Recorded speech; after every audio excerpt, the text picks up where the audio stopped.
안녕하세요. 오늘도 톡톡 사연을 찾아주신 여러분 정말 감사합니다. 저는 DJ 한이고요. 오늘은 아주 통쾌한 사이다 이야기를 준비해왔어요. 힘들었던 사연자분의 인생이 어떻게 풀려나갔는지 끝까지 들어주시고요. 시원한 사이다 사연 저와 함께 만나보시죠. 오늘도 3가지의 이야기가 준비되어 있습니다. 그럼 바로 시작해볼게요.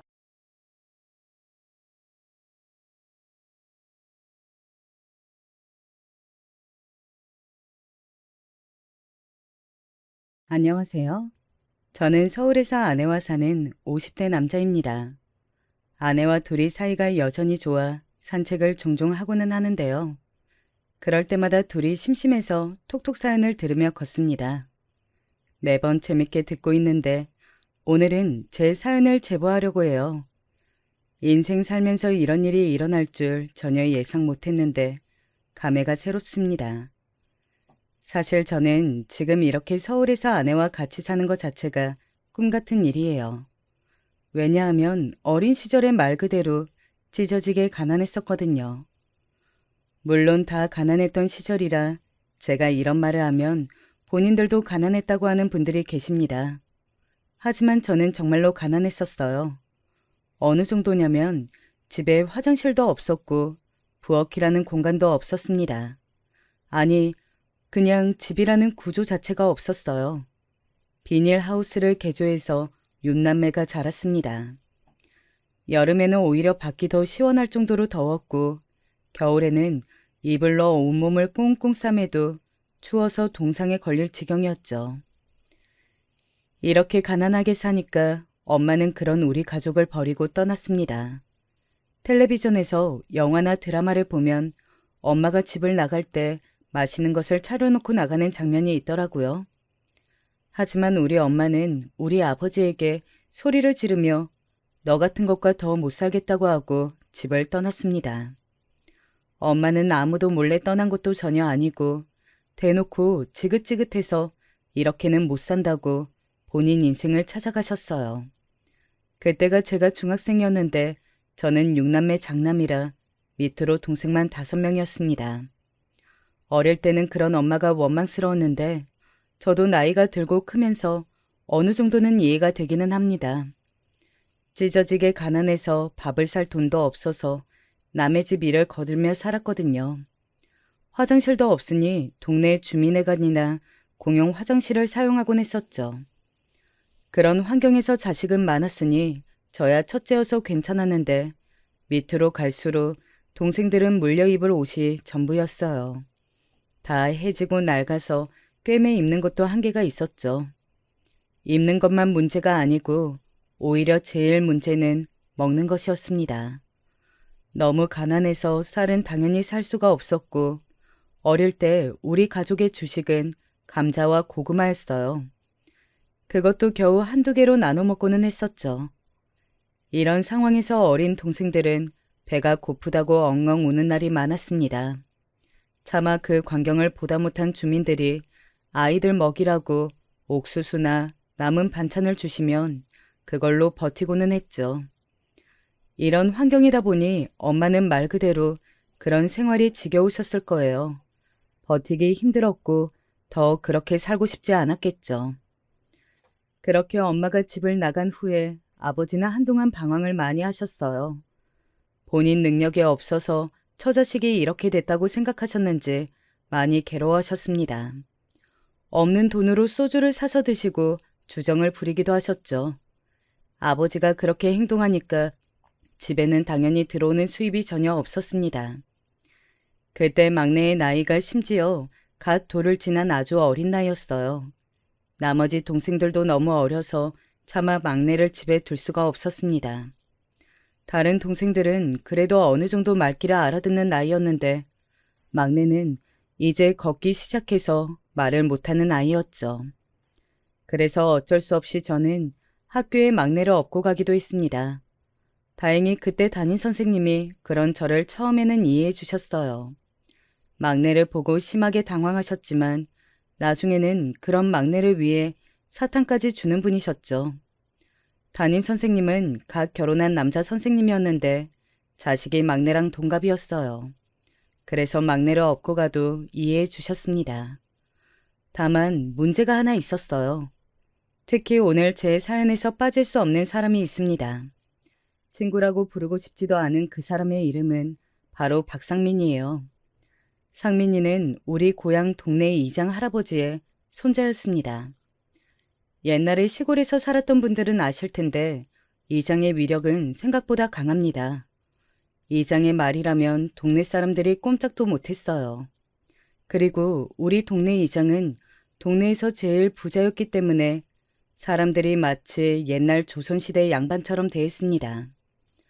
동네 사람들 대부분이 농사를 짓고 살았는데 그 밭의 주인이 이장이었거든요. 이런 상황에서 상민이는 유일한 이장 할아버지의 손주였으니 얼마나 오냐 오냐 받으며 자랐겠습니까? 오죽하면 상민이에게 도련님이라고 부를 정도였죠. 상민이는 주변에서 자기를 어려워하고 대단하게 여기는 것을 참 좋아했어요. 그도 그럴 것이 학교에서 선생님들도 촌지를 받고 상민이를 대놓고 예뻐하셨습니다. 잘못한 사람이 상민이어도 무조건 상민이 편을 들었어요. 상민이와 저는 어릴 때는 그래도 조금 친하게 지냈는데 중학교에 올라오면서 사이가 틀어지게 되었습니다.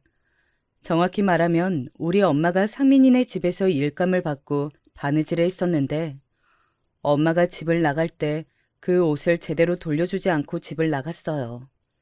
그 과정에서 비싼 옷이 방치되어 망가지게 되었고 우리 집은 이장 집안의 미움을 받게 되었습니다.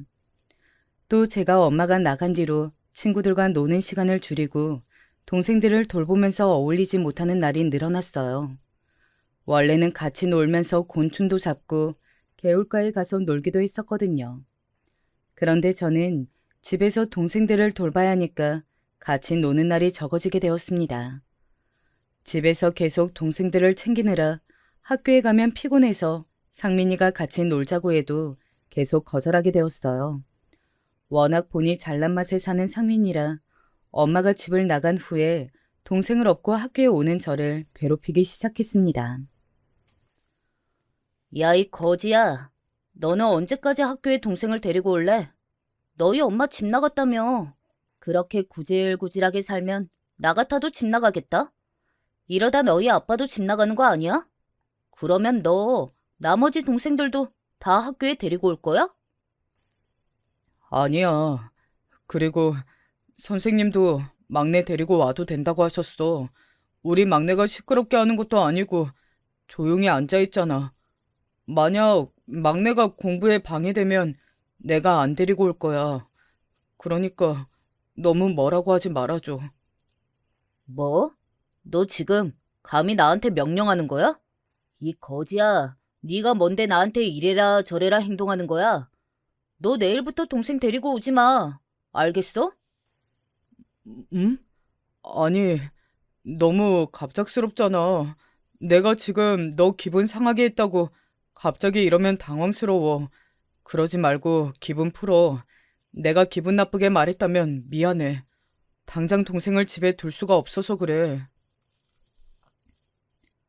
상민이는 제가 본인을 기분 나쁘게 했다는 이유로 동생을 데리고 오지 말라고 했어요. 일단 급한 대로 사과를 하고 다음날 동생을 데리고 학교에 왔더니 상민이는 저에게 시비를 걸기 시작했습니다.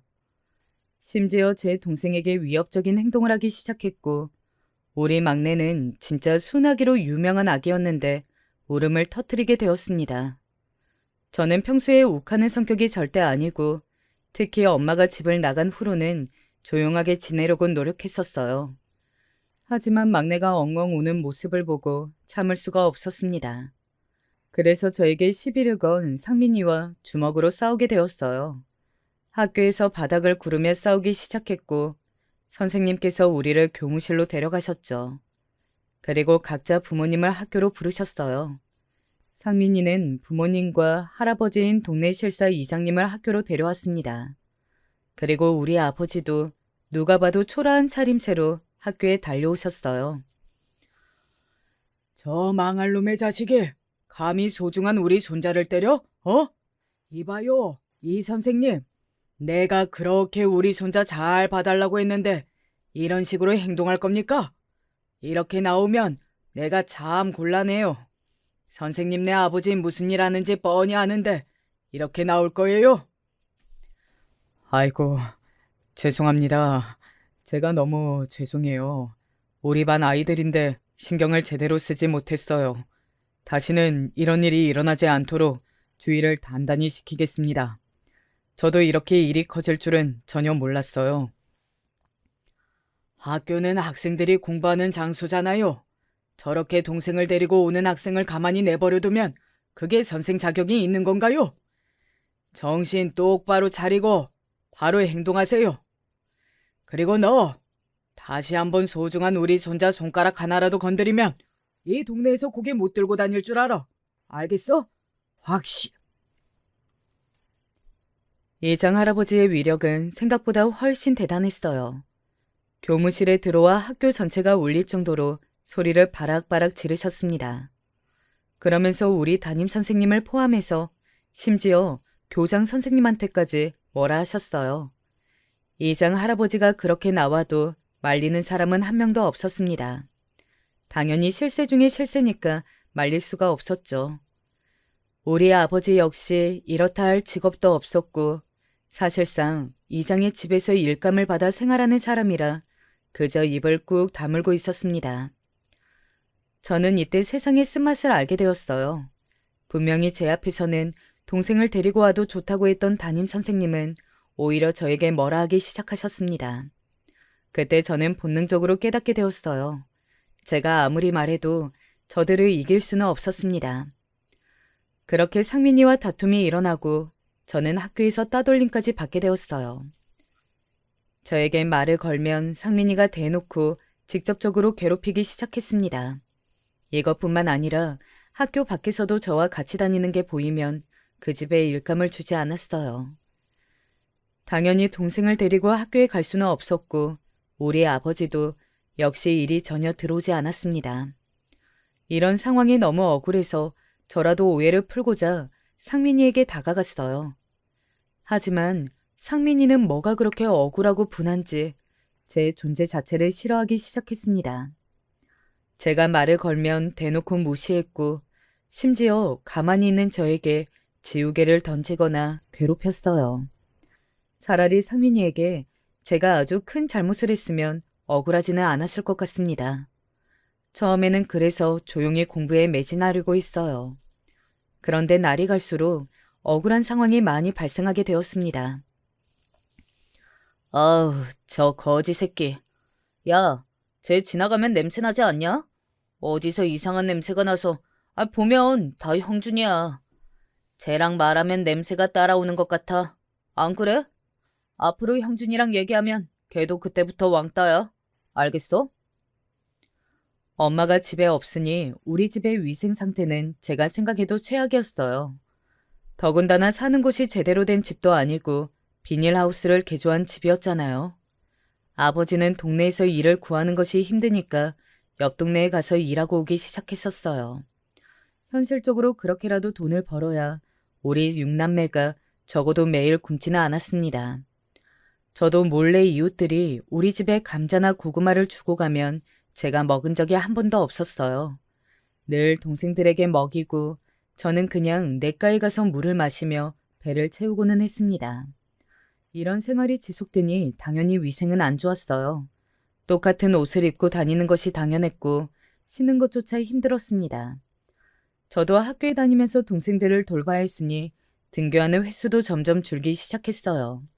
어차피 학교에 가도 친구들은 당연하고 선생님들도 제 편이 아니었습니다. 그래서 저는 고등학교를 아예 진학하지 않았어요. 아버지는 제가 고등학교에 가지 않고 공장에 가서 돈을 벌겠다고 하니 울음을 터뜨렸습니다.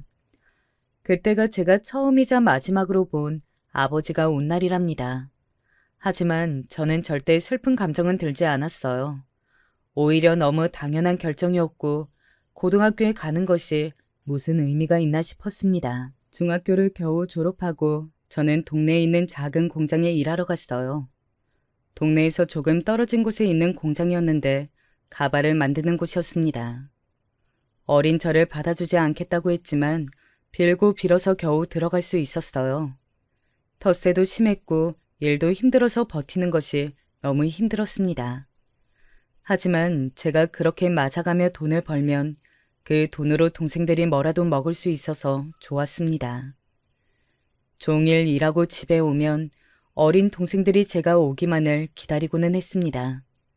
저는 돈 걱정 없이 잘 사는 지금도 그때 동생들의 얼굴이 잊히지 않아요. 쥐꼬리만한 월급을 받아 그 돈으로 동생들 먹일 빵을 사고 옷을 하나 사서 돌려 입혔는데 만약 고등학교에 갔다면 그렇게 살 수도 없었을 겁니다. 편탄하기만 한 삶이 어디 있겠냐마는 인생이 뭐가 그렇게 불공평했던지 이런 생활도 오래가지 않았어요. 고등학교에 가지 않아 상민이를 마주할 기회가 없어서 사실 편했습니다. 그런데 워낙 좁은 동네라 오며 가며 보는 날이 많았어요. 그러면서 자연스럽게 제가 가발 공장에서 일한다는 사실을 상민이가 알게 되었습니다. 상민이는 고등학교에 가서도 여전히 양아치들과 어울리며 질 나쁜 생활을 계속해서 하고 있었어요. 부모님과 이장할아버지의 과인 보호 아래 왕자님처럼 살고 있었죠. 길에서 마주치면 상민이는 대놓고 저에게 시비를 걸거나 지나가지 못하게 길을 막고는 했습니다. 하지만 어차피 저는 학교에 다니는 학생도 아니었고 공장에서 적은 돈이지만 돈을 벌고 있어서 나름 마음의 여유가 있었어요. 또 상민이와 얽히면 좋은 일이 일어나지 않는다는 것도 알고 있었습니다. 그래서 아무리 저에게 시비를 걸어도 애써 모른 척하며 지냈어요. 그러다 사건이 하나 터지게 되었습니다. 제가 6남매 중 장남이라 동생이 5명이나 있다고 했잖아요. 그중 둘째가 여자였는데 저보다 2살 어렸어요. 저는 제가 고등학교에 진학하지 않은 것이 진짜 괜찮았는데 동생들은 꼭 고등학교에 가길 원했습니다. 그래서 더 공장에서 열심히 일한 것도 맞아요. 공장 직원들이 저보다 다들 형이고 텃세가 많이 힘들었지만 동생들과 힘들게 다른 동네까지 가서 일하는 아버지를 보고 버틴 거였습니다. 그런데 동네에서 고등학교는 유일하게 하나 있었어요.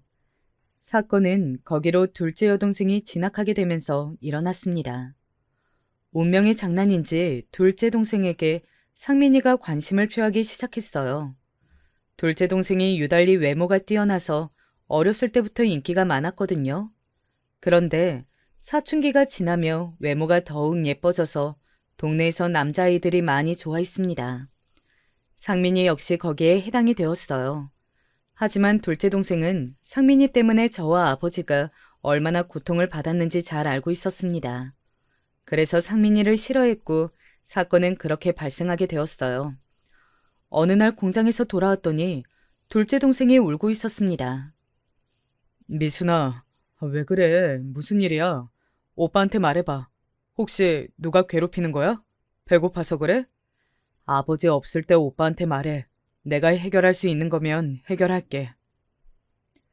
제가 아무리 달래도 동생은 입을 꾹 다물고 말하지 않았습니다. 그런데 둘째의 옆에서 셋째가 어렵게 얘기를 꺼냈어요. 둘째가 말렸지만 셋째는 기를 쓰고 말하기 시작했습니다. 오빠, 언니 진짜 불쌍해. 자꾸 그 상민이 오빠가 언니한테 학교 끝나고 놀러 가자고 하고 우리 집까지 와서 놀자고 해. 그 오빠는 이제 고등학교 3학년인데 공부도 안 하나 봐. 왜 그렇게 우리 언니를 쫓아다녀?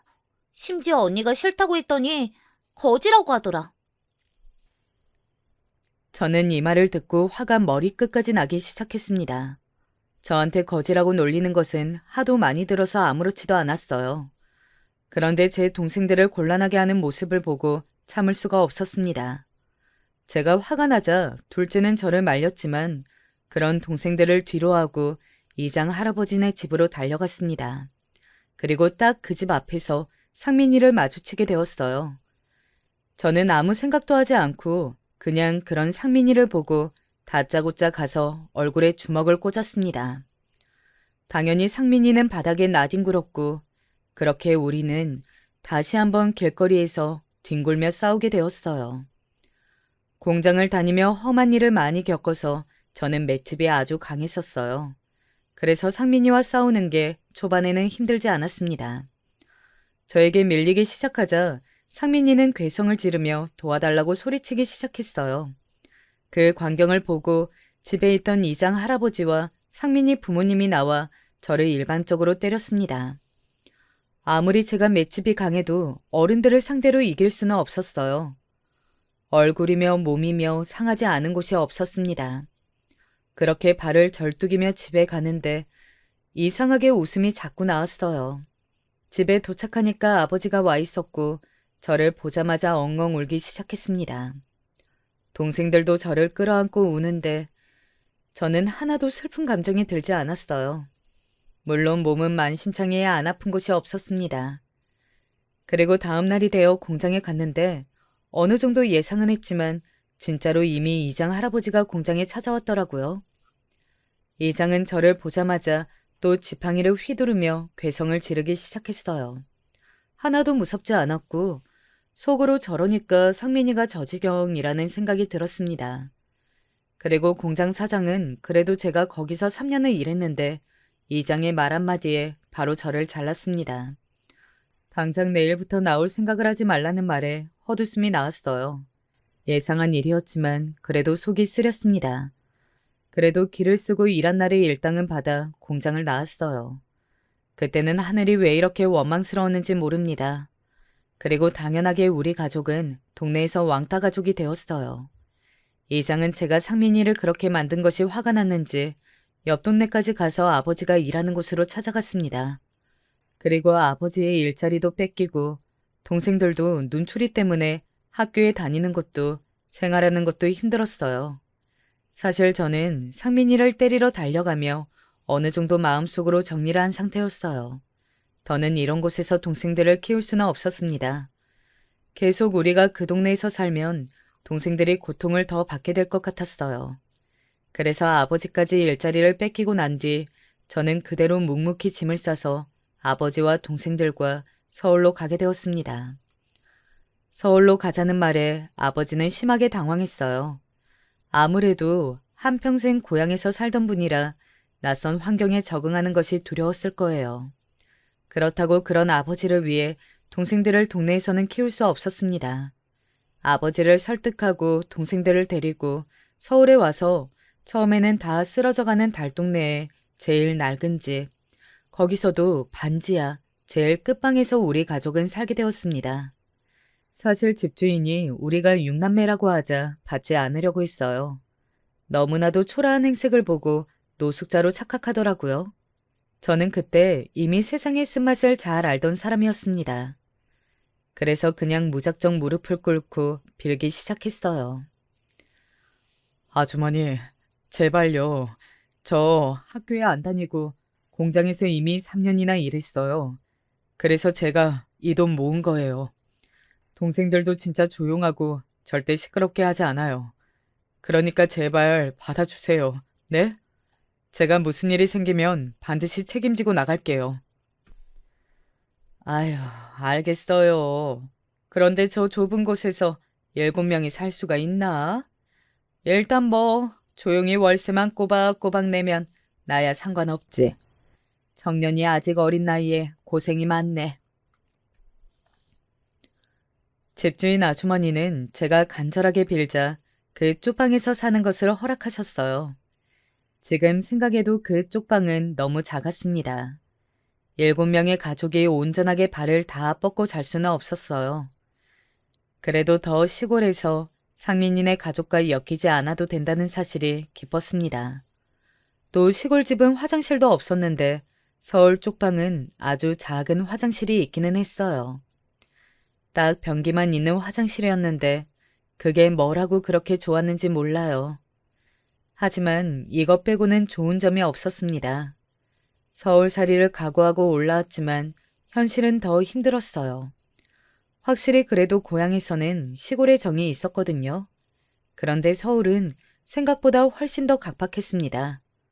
우리 가족이 힘들어도 누구 하나 나서서 도와주는 사람이 없었어요. 집주인 아주머니도 딱 월세를 받고 우리에게 베푸는 게 전혀 없었습니다. 아버지와 저는 당장 집 주변에서 할 수 있는 일을 알아보았어요. 동생들이 굶는 것을 지켜볼 수는 없었습니다. 그래서 아버지는 공사장 일을 구하셨고 저는 근처 시장에 있는 과일 가게에서 일을 시작했습니다. 과일 가게에서 저는 주로 들어오는 과일의 박스로 옮기고 진열하는 일을 담당했어요. 생각보다 과일이 무거워서 처음에는 얼마나 근육통에 시달렸는지 몰라요. 그래도 둘이 나가서 일하니 동생들을 학교에 보내는 게 어렵지 않았어요. 그때도 동생들이 한 끼라도 굶는 게 싫어서 쉬는 날도 없이 일에 몰두했습니다. 그러다 제 인생이 뒤바뀌게 되는 사건이 발생했어요. 그날은 매우 더운 여름이었습니다. 한여름에 과일을 수십 박스를 나르는 일은 생각보다 아주 힘든 일이었어요. 너무 더워서 할 일을 다 하고 국밥을 한 그릇 먹고 쉬고 있었습니다. 그날따라 시장 밖을 구경하고 싶은 마음에 혼자 산책하고 있었어요. 그런데 순간 저 멀리서 택시가 위험하게 속도를 내며 달려왔습니다. 그리고 그 택시는 제 앞에서 걸어가던 어떤 젊은 여자를 향해 돌진했습니다. 그 광경을 보고 저는 진짜 본능적으로 그 여자를 밀쳤어요. 최대한 세게 밀어 택시에서 멀리 떨어지도록 만들었습니다. 그리고 제가 대신 택시에 치이게 되었어요. 택시도 사람을 치게 되는 상황에 오니까 속도를 급하게 줄이더라고요. 나중에 알고 봤더니 택시기사가 대낮에 소주를 2병이나 마시고 운전했다고 경찰이 말했습니다. 아무튼 여자를 구하고 저는 택시에 치이고 그대로 정신을 잃게 되었어요. 제가 눈을 떴을 때는 이미 병원으로 옮겨진 뒤였습니다. 아무리 택시가 속도를 줄였어도 교통사고는 교통사고였어요. 저는 3달을 병원에 입원해서 누워있게 되었습니다. 그런데 놀라운 일이 일어나게 되었어요. 바로 제가 구한 여자가 아주 서울에서 알아주는 부잣집 딸이었다는 거예요. 안녕하세요. 회장님 지시로 왔습니다. 회장님이 하나밖에 없는 금지오경 외동딸을 살려주어 감사하다고 전해달라고 하셨습니다. 병원비는 당연히 지원해 드릴 거고 퇴원하시고 언제든지 사고 관련으로 병원에 다니게 되면 그건 저희 측에서 부담하겠습니다. 또한 회장님께서 사고 후유증으로 일을 계속 못하시게 된다면 우리 회사에 취직하게 해주신다고 하십니다. 제가 구한 사람이 네로라 하는 부잣집 딸일 줄 저는 당연히 모르고 있던 행동이었어요. 알고 봤더니 심지어 그 딸이 아주 힘들게 얻은 외돈딸이었다고 하더라고요. 제가 교통사고로 입원해서 일할 수가 없어 걱정이었는데 월급보다 훨씬 많은 돈을 받게 되었습니다. 그 돈으로 오죽하면 살던 쪽방을 정리하고 반지하를 탈출해서 1층에 있는 집을 얻을 수 있었어요. 그냥 순간적으로 본능에 따른 행동이었는데 이런 결과를 가져올 줄은 저도 상상하지 못했습니다. 바라고 한 행동이 전혀 아니었는데 마치 선물 같았어요. 동생들과 아버지도 믿기지 않는다고 말했습니다. 저는 아버지에게 힘들게 공사장에 나가서 일하지 말고 집에 있으라고 할 정도였어요. 아버지도 몸쓰는 일을 하며 몸이 많이 상한 상태였거든요. 허리와 어깨가 성하지 않아 매일 파스를 몸에 두르고 살고는 했습니다. 자식으로서 그 모습이 얼마나 슬펐는지 몰라요. 그런데 더 놀라운 점이 뭔지 아세요? 이 사건은 이렇게 금전적인 도움을 받은 것에서 끝나지 않았습니다. 바로 제가 구한 그 여성분이 저에게 관심을 표하기 시작했어요. 처음에는 그냥 자기를 구해줬으니 고마워서 저를 계속 찾아오는 줄 알았습니다. 그런데 시간이 지나며 그 여성분은 저를 노골적으로 따라다니기 시작했어요. 제가 이제 혼자 병원에 다닐 수 있다고 아무리 말해도 들은 척도 하지 않았습니다. 그리고 마침내 대놓고 저에게 연애하자고 들이대기 시작했어요. 저는 너무 당황스러웠습니다. 물론 부잣집 딸이기도 하고 외모도 너무 뛰어난 사람이라 좋았어요. 하지만 근본적으로 저는 가진 것이 아무것도 없으니까 자신감이 없었습니다. 그런데도 여성분은 제가 마치 백마탄 왕자님처럼 느껴졌다고 하며 다가왔어요. 그렇게 우리는 연애를 시작하게 되었습니다. 연애하면서 여자친구에 관한 사랑은 더 커지기 시작했어요. 생각보다 훨씬 다정하고 밝은 사람이었습니다. 그래서 동시에 제 부족함에 대해 더 깨닫게 되었어요. 사실 그리고 제가 교통사고 후유증으로 다리를 절게 되었거든요. 아주 심각하게 목발을 짚거나 평생 휠체어를 타고 다녀야 하는 수준은 아니었습니다. 하지만 온전하게 2발로 걷지는 못하는 상태였어요. 누가 봐도 다리를 저는 사람이었죠. 많이 고통스럽지는 않았는데 제 아픔보다 남들의 시선이 견디기 더 힘들었어요. 이거랑 관련한 비용은 여성분의 아버지가 당연하게 돈을 내주셨어요. 그리고 위로금도 많이 주었습니다. 그 비용으로 우리 동생들은 돈을 걱정하지 않고 학교에 다닐 수 있었습니다. 모른 척할 수도 있었는데 진짜 고마우신 분들이었어요. 하지만 회장님은 그런 저를 이해해도 제가 하나밖에 없는 금지우 겸 외동딸의 남자친구가 되었다는 것은 인정하지 않으셨어요. 회장님의 심정을 이해 못하는 것은 전혀 아닙니다. 회장님은 제가 다쳐서 입원했을 때는 일이 바빠 저를 보러 오지 않으셨어요. 그런데 제가 따님과 연애한다는 말에는 저를 직접 찾아오셨습니다. 그리고 정중하지만 확실하게 말씀하셨어요. 자네가 대단한 청년인 것은 나도 인정하네. 그리고 우리 성희를 구해준 것도 너무 고마워. 평생 이 은혜는 잊지 않고 자네 가족이 돈 걱정 없이 살도록 해주겠네. 하지만 그렇다고 우리 딸과 결혼하는 것은 반대야. 우리 성희는 하나밖에 없는 자식이라네. 내 말이 무슨 뜻인지 자네는 똑똑하니까 이해할 거라 믿네. 회장님은 저를 괴롭혔던 이장 할아버지와는 완전히 다른 말투와 행동이었어요. 그래서 슬프지만 저는 여자친구에게 이별을 고하게 되었습니다.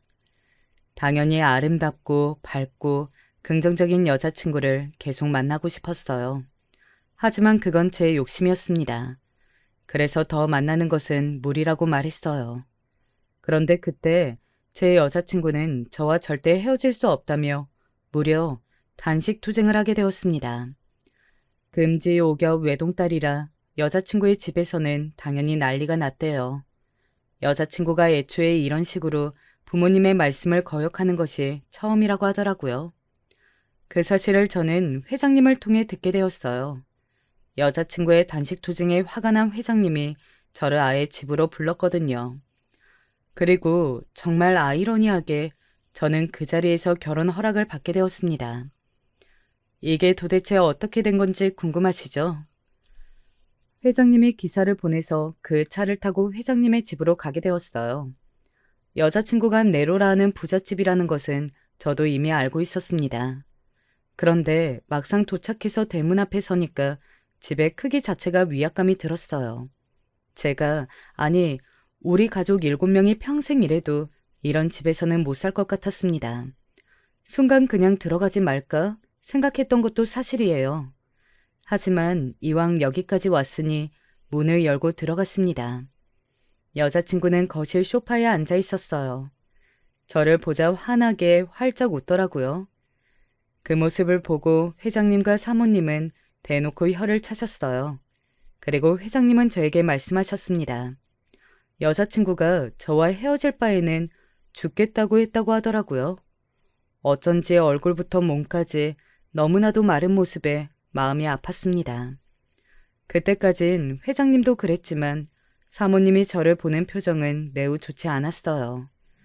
저를 마치 벌레 보듯 쳐다보셨습니다. 하지만 기분이 나쁘지 않았고 당연히 그럴 수 있다고 생각했어요. 담담하게 하는 말을 계속해서 듣고 있었습니다. 회장님은 여자친구와 결혼하게 된다면 당신 회사에서 일하라고 하셨어요. 그러면서 본격적으로 경영을 배우라고 하시며 계속 한숨을 쉬셨습니다. 제가 대학에 다니지 않고 있다는 사실은 아니까 고등학교 성적을 물어보셨어요. 저는 담담하게 고등학교를 나오지 않았다고 했더니 사모님은 두통이 온다고 물을 연거푸 마셨어요. 도대체 무슨 인생을 살았기에 고등학교도 나오지 않았냐고 소리를 지르셨습니다.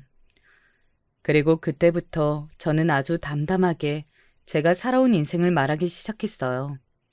어디서부터 어디까지 얘기해야 할지 몰라서 그냥 엄마가 집을 나갈 때부터 얘기를 꺼냈어요.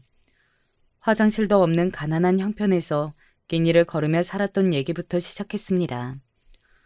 그래도 장남이라 책임감이 강했다고 나름 저를 두둔하는 말도 꺼냈어요. 동생들을 돌보기 위해 고등학교에 가지 않았고 공장에서 일했다고 했어요. 그러다 가족에게 일이 생겨 서울로 왔다고 했죠. 이런 식으로 그냥 있는 그대로 사실을 나열하기 시작하니 저도 속에 있는 말이 나왔습니다. 이런 얘기는 여자친구도 처음 듣는 얘기였을 거예요. 그러면서 서울로 도망치듯 오게 되었고 그렇게 여자친구의 교통사고까지 일어나게 되었다고 설명했습니다. 제 얘기가 다 끝나자 회장님과 사모님은 한동안 말이 없었어요. 단지 여자친구가 혼자 그런 일이 있었냐며 울먹거렸죠. 그리고 잠시 후에 회장님이 말을 꺼내셨습니다. 자네가 그냥 가난한 집안의 아들인 줄 알아서 결혼을 반대했던 거였는데 이런 사정이 있는 줄은 몰랐네. 그동안 산전수전 다 겪으며 힘들게 살았던 것 같은데 정말 고생 많았어. 얘기를 쭉 들어보니까 어린 나이에 겪기 힘든 일을 많이 겪었는데 이렇게 책임감도 강하고 삶의 의지가 강하다니 요즘 보기 드문 청년이야. 우리 딸이 철이 없는 줄 알았는데 오히려 사람 보는 눈이 있네. 회장님의 말이 끝나자 사모님도 저를 불신하는 눈빛이 아닌 대단한 눈빛으로 바라보았습니다. 그리고 결혼 허락이 떨어졌고 그때부터 제 인생이 완전히 뒤바뀌게 되었어요. 제일 먼저 회장님은 결혼 전에 검정고시를 보라고 하셨습니다. 그러면서 우리 집의 사정을 알고 그냥 지나칠 수 없다며 집도 하나 얻어주셨어요. 덕분에 우리 동생들은 태어나서 처음으로 집다운 집이 생기게 되었습니다. 아버지도 이런 사실이 믿기지 않는다며 연신 놀라워하셨어요. 저는 고등학교를 아예 진학하지 않았었고 중학생 때도 공부랑 친했던 사람이 아니었습니다. 그래서 처음에는 남들은 쉽게 따는 검정고시가 참 어려웠어요. 하지만 그럴 때마다 저는 제 미래를 생각했습니다. 우리 동생들이 조금이라도 더 나은 상황에서 일할 수 있고 또 집 나간 엄마와 고향에서 저를 괴롭혔던 이장 할아버지와 상민이를 생각했어요. 그렇게 검정고시에 합격을 했는데 문제는 대학 입시였습니다. 다들 아시겠지만 그냥 고등학교 졸업장이 있는 것과 대학에 합격하는 것은 전혀 다른 문제잖아요. 하지만 회장님은 제가 대학에 합격하길 원하셨어요. 결혼하면 제가 사위가 될 거고 회사를 물려받을 수도 있으니 경영을 배우라고 하셨습니다. 어차피 다리를 다쳐서 제대로 일할 수도 없었으니 가만히 앉아서 공부를 죽어라 하기 시작했어요. 그리고 마침내 저는 서울에 있는 유명 대학교의 법학과에 입학하게 되었습니다. 지금은 그렇지 않다고 하는데 저 때는 법학과가 간판 학과였거든요. 그래서 제가 법학과에 입학하자 아버지는 너무 놀라 눈이 휘둥그레졌습니다. 당연히 처가에서도 아주 좋아하셨어요. 그렇게 결혼까지 하고 저는 본격적으로 장인어른의 애정을 받기 시작했습니다. 장인어른은 제가 다른 것보다 삶의 진심인 모습이 참 좋으셨다고 해요. 또 하나밖에 없는 딸을 공주처럼 대해주는 모습이 좋았다고 하더라고요. 사람이 인생을 살면서 은인을 한 번쯤은 만나게 되잖아요. 저에게 은인은 바로 우리 아내입니다. 아내는 제가 결혼하고 경영 수업을 본격적으로 받으며 코피를 흘릴 때마다 옆에서 얼마나 힘이 되어 주었는지 몰라요. 저는 결혼식으로 올리고 본가에 나와서 처가에서 신혼생활을 시작하게 되었습니다. 제가 우리 집의 실질적인 가장이라 걱정했는데 장인어른은 금전적으로 어렵지 않은 생활을 할 수 있게 많이 도와주셨어요. 결혼하고 바로 얼마 되지 않아 아내와 저는 아이를 가지게 되었습니다. 아이를 낳고 아버지가 되면 비로소 사람이 된다고 하죠. 저는 아이가 세상에 태어나고 원래도 열심히 살았지만 더욱 열심히 살고 싶어졌어요. 그래서 원래도 노동하는 게 몸에 배어 있었으니 하루도 쉬지 않고 회사에 나갔습니다. 사실 사위라는 이유로 낙하산으로 들어와서 미움을 받고 있었거든요. 그래서 더욱 열심히 일했고 회사에서도 점점 능력을 인정받기 시작했습니다. 장인어른도 이 정도로 제가 회사의 진심일 줄은 몰랐다고 좋아하셨어요. 그렇게 회사 일도 적응하고 아이가 크면서 드디어 제 인생에도 행복이라는 것이 오는 줄 알았습니다. 하지만 그건 오산이었어요. 왜냐하면 아버지가 노환과 암으로 돌아가시게 되었습니다. 우리 아버지는 비록 본인이 특출난 능력은 없었어도 자식들을 굶기지 않으려고 애쓰셨던 분이셨어요. 자식들을 사랑하는 마음이 참 크신 분이었습니다. 아버지가 얼마나 고생했는지 잘 알던 저라 이제 겨우 효도하나 싶었는데 돌아가셔서 그때 너무 슬펐어요. 엄마는 집을 나가 행방불명이 되어 어떻게 사는지 모르고 있었고 아버지는 돌아가셨으니 이제 저는 부모가 없는 사람이 된 거였습니다. 현실적으로 동생들을 책임져야 한다는 부담감이 더 늘어났어요. 그리고 그때가 회사 일이 본격적으로 확장되며 일이 많아졌습니다. 그래서 저는 불면증에 시달리기 시작했어요. 그러면서 이상하게 교통사고 후유증이 뒤늦게 나타났습니다. 차라리 몸이 아픈 거면 더 좋았을 텐데 정신적으로 힘들어서 많이 고생했어요. 여보, 괜찮아? 당신 땀을 뻘뻘 흘리면서 너무 고통스러워하길래 내가 깨웠어. 무슨 악몽이라도 꾸는 거야? 신혼 때는 괜찮았는데 아버님 돌아가시고 일이 많아지면서 당신이 잠을 제대로 못 자는 것 같아. 너무 속상하다. 내가 아빠한테 말할 테니까 회사 조금 쉬어볼래? 에휴, 아니야. 회사가 확장되니까 당연히 일이 많아졌지. 이상하게 근데 힘든 일이 조금씩 겹쳐서 잠을 못 잤네. 그리고 예전에 나를 괴롭혔던 놈이 자꾸 꿈에 나와. 아버지가 돌아가시면서 고향 생각이 나서 그런가 봐. 실제로 저는 아버지가 돌아가시고 고향에 묻어주려고 했어요. 이제 더 가난한 비닐하우스에서 사는 사람이 아니고 장지를 구해 묻어줄 형편은 되었으니까요. 하지만 아버지는 무덤보다는 화장을 원하셨습니다. 하늘에서는 자유롭게 살고 싶다고 바다에 뿌려달라고 하셨어요. 마침 고향과 가까운 바다가 있었는데 거기에 뿌려달라고 강하게 말씀하셨죠. 돌아가시기 전에 유일한 소원이라는 말에 우리 가족은 소원을 들어드리려고 했어요. 다만 동생들도 각자 생활이 바쁘기도 하고 저도 그때 당시에 너무 바빠 시간이 나지 않고 있었습니다. 겨우 날짜를 정했는데 그러고 나니까 고향에 관한 생각이 계속해서 머리를 맴돌고 있었어요. 그 영향이 꿈까지 미치게 되었던 거죠. 힘들게 상민이에게 당하면서 살았던 기억이 시간이 지나면서 잊혀질 줄 알았는데 전혀 그렇지 않았어요.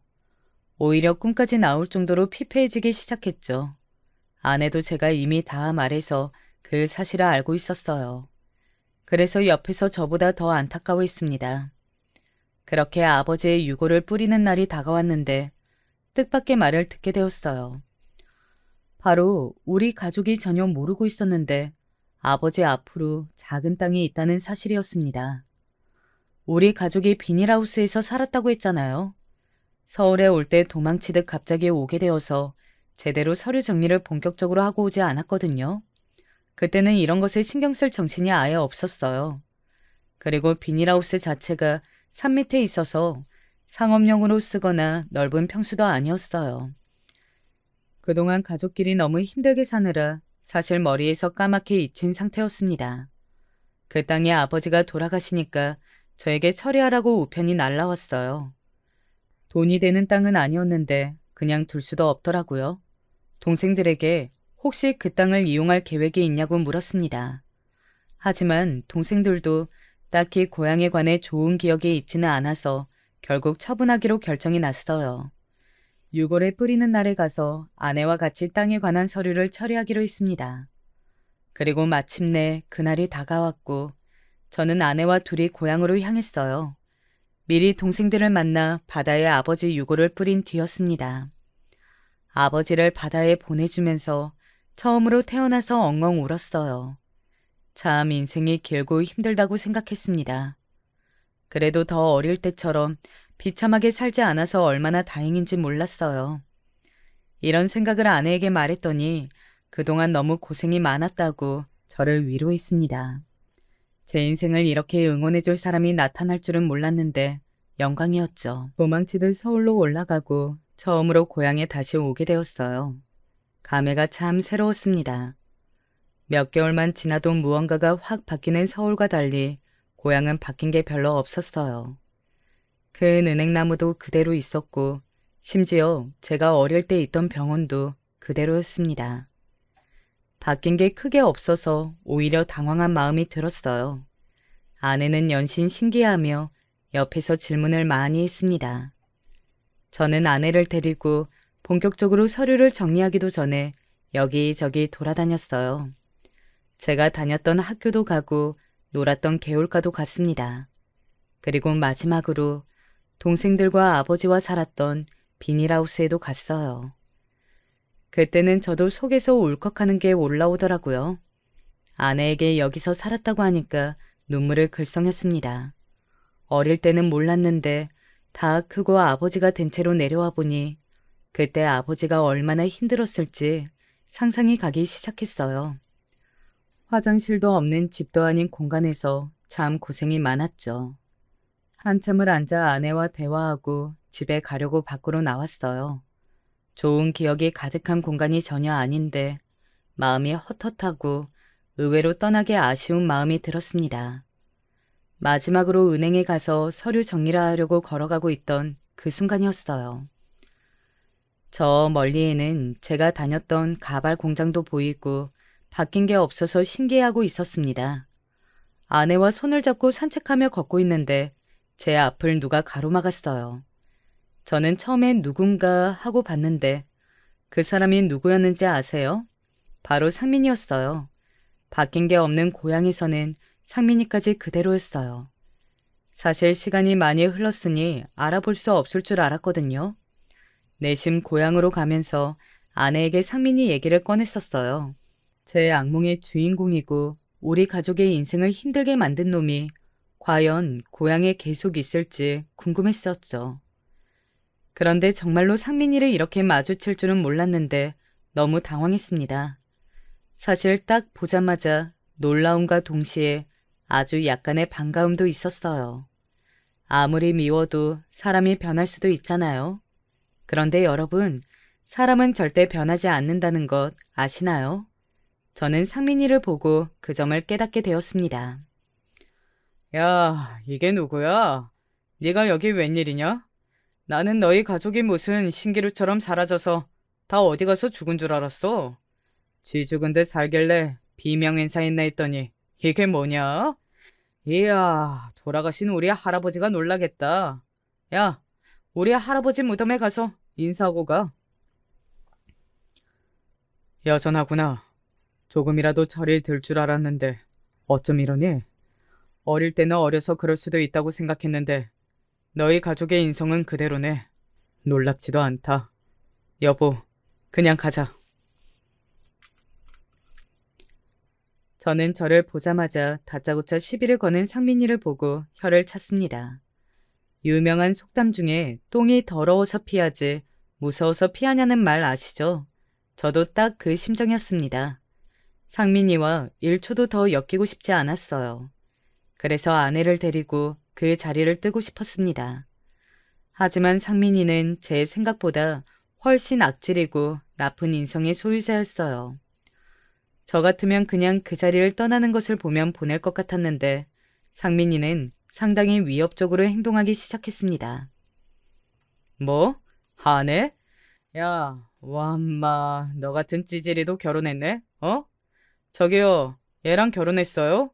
이렇게 예쁜 분이 도대체 뭐가 부족해서 얘랑 결혼했어요? 어라? 지금 보니까 다리도 저네? 다리 저는 놈이랑 결혼하면 얼마나 불행해요? 그러지 말고 지금이라도 이혼하고 저랑 살죠? 상민이는 선을 넘는 발언을 하기 시작했어요. 저도 더 참을 수가 없더라고요. 아무리 그래도 사람이 할 말이 있고 못할 말이 있잖아요. 상민이는 그 정도를 모르는 것 같았습니다. 심지어 상민이는 갑자기 과도하게 행동하며 품 안에서 지갑을 꺼냈어요. 그러면서 명함을 꺼내 아내에게 건넸습니다. 얼떨결에 아내는 명함을 받았어요. 그리고 이어서 믿을 수 없는 일이 일어났습니다. 우리 아내가 갑자기 상민이의 뺨을 날렸어요. 아내는 절대 누군가를 때리거나 혹은 나쁜 말을 한 적이 전혀 없는 착한 사람이에요. 그런데 그런 사람이 사람의 뺨을 때리다니? 저는 너무 놀랐어요. 하지만 아내는 아주 당당했습니다. 상민이가 뺨을 맞고 아내에게 달려들어 제가 그 앞을 가로막았죠. 그렇게 예전처럼 상민이와 또 바닥을 뒹구는데 아내의 말을 듣고 상민이는 몸부림을 멈추었습니다. 아, 진짜 기가 막혀. 저기요, 아저씨. 당신이 뭔데 우리 남편한테 그런 막말을 해? 뭐 얼마나 잘난 놈인가 싶어서 가만히 있었는데 별것도 아니네. 대통령이 이래도 웃긴 판에 뭐 이런 꼴랑 조그만 회사 아니지. 사무실 하나 운영한다고 잘난 척이야? 당신 내 남편하고 우리 아빠 회사 어딘지 알아? 어? 당신 정도 사회에서 죽이는 거 일도 아니야. 아내가 악을 쓰며 말하자 상민이는 오히려 되물었어요. 뭐가 그리 잘났냐는 말에 아내가 당당하게 지갑에서 명함을 꺼내 상민이에게 던졌습니다. 땅에 떨어진 명함을 확인한 상민이는 말 그대로 얼굴이 허옇게 질렸습니다. 명함을 보고 상민이는 말을 더듬으며 저에게 물었어요. 너 진짜야? 진짜? 네가 여기 전무라고? 너 이 새끼 가진 것도 하나 없으면서 어떻게 된 거야? 어? 야, 그럼 진작 말하지. 내가 너 이렇게 잘 나갈 줄 알았어. 하하. 어릴 때 우리 친했던 거 알지? 아우, 오랜만에 고향 온 이유가 있었네. 상민이는 너무나도 뻔뻔하게 행동하기 시작했어요. 방금 전까지 저와 바닥을 구르며 싸웠던 것은 까먹은 것인지 대놓고 들러붙기 시작했습니다. 기가 막혀 가만히 보고 있었는데 상민이는 진심으로 우리 부부에게 매달렸어요. 알고 봤더니 상민이는 집안 자체가 망해서 빚더미더라고요. 우리에게 들러붙으면 콩고물이 떨어질 줄 알았는지 아예 태도를 바꾸었습니다. 당연히 저는 그런 상민이와 더 같이 있고 싶지 않았어요. 아내 역시 그냥 그 자리를 뜨자고 하더라고요. 그렇게 상민이를 뒤로하고 차에 타서 서울로 다시 오게 되었습니다. 상민이는 끝까지 우리 부부를 놓치기 싫어했어요.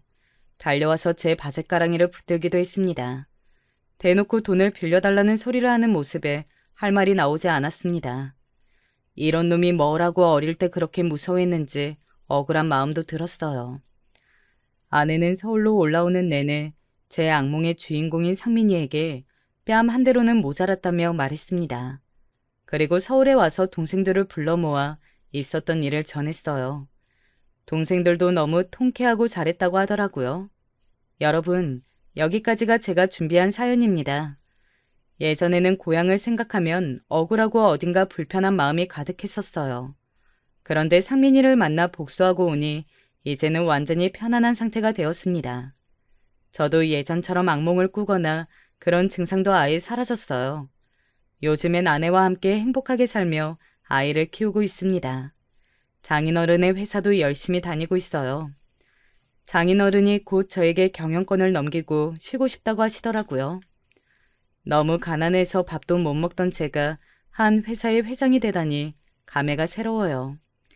저를 죽어라 괴롭히던 상민이네 집안은 망할 대로 망했더라고요. 이런 것을 보면 분명히 하늘이 나쁜 사람들을 지나치지 않는 것 같습니다. 저는 남은 인생을 우리 가족과 행복하게 살도록 하겠습니다. 제 사연 들어주셔서 정말 감사합니다. 여러분도 행복한 인생 사시길 진심으로 기원하겠습니다.